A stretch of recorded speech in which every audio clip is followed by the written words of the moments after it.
So when we think of college life, we often think of images that look like this. We think of a generally happy time. But sadly, as a head of college on Yale's campus, that's not always what I see. What I see firsthand is the growing college mental health crisis that we see on our college campuses today. Thankfully for Yale, it's not just Yale. Sadly, this is something that we see across the nation. Here are the national statistics that we see. According to a national college health survey, over 40% of our college students report regularly being too depressed to function. Over 60% say they're overwhelmingly anxious, and another 60% report feeling very lonely most of the time. So I see these statistics as a professor and a head of college, and I think these are really awful. But they also beg a really important question, and that question is, what is going on? Why are our young people so unhappy? There's lots of things going on, but today I want to suggest a slightly surprising answer that comes from the science of psychology. And that answer is that there might be a problem with our minds. It might be that our minds are actually lying to us about the kinds of things that make us happy. Simply put, we're seeking out the wrong kinds of stuff.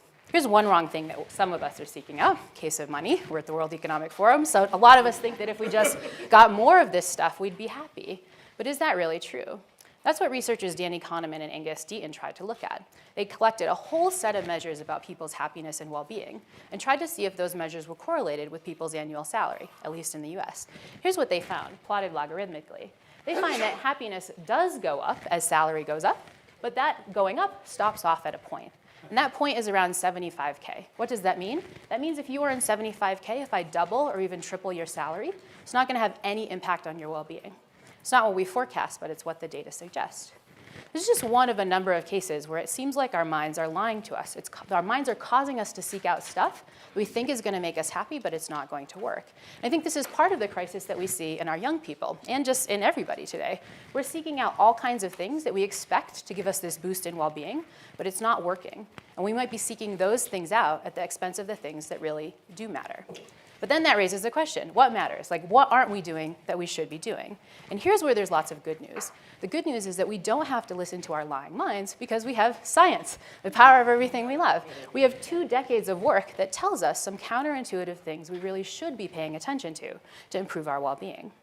One of those counterintuitive things is the fact that we should be seeking out more social connection.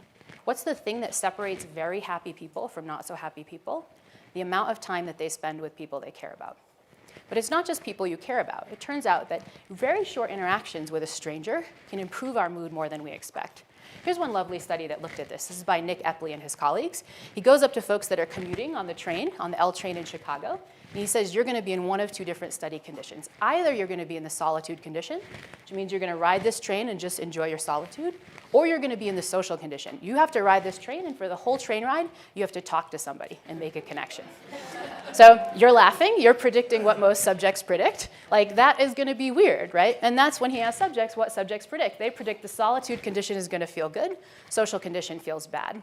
But what really happens when you run this study is exactly the opposite. In fact, it's the solitude condition that sucks. The social condition feels really good. We mistakenly seek solitude when being social would make us happier. But that's not the only domain where we mess up. A second domain where we mess up is we mistakenly don't take opportunities to do nice things for others.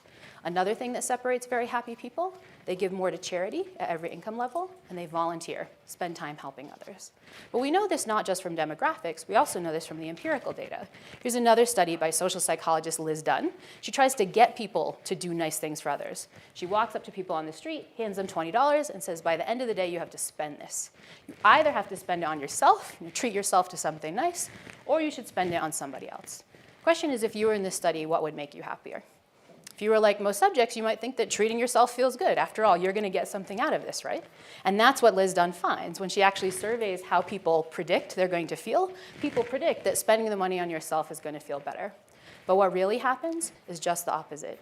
Both when I survey you at the end of the day, and even at the end of the week, you feel better if you spent that money on somebody else. We mistakenly try to treat ourselves, spend our money on ourselves, when helping others would feel better. One of the reasons that money doesn't make us as happy as we think. All this goes to say that there are a bunch of ways that our minds are lying to us. They cause us to go after this stuff that we think is going to work, but it doesn't work. And we do that at the expense of behaviors that really would improve our well-being if we did them. What does this mean? It means that I think we could solve our college mental health crisis if students were taught to go after some of the right kinds of stuff. But it's not just for our college students.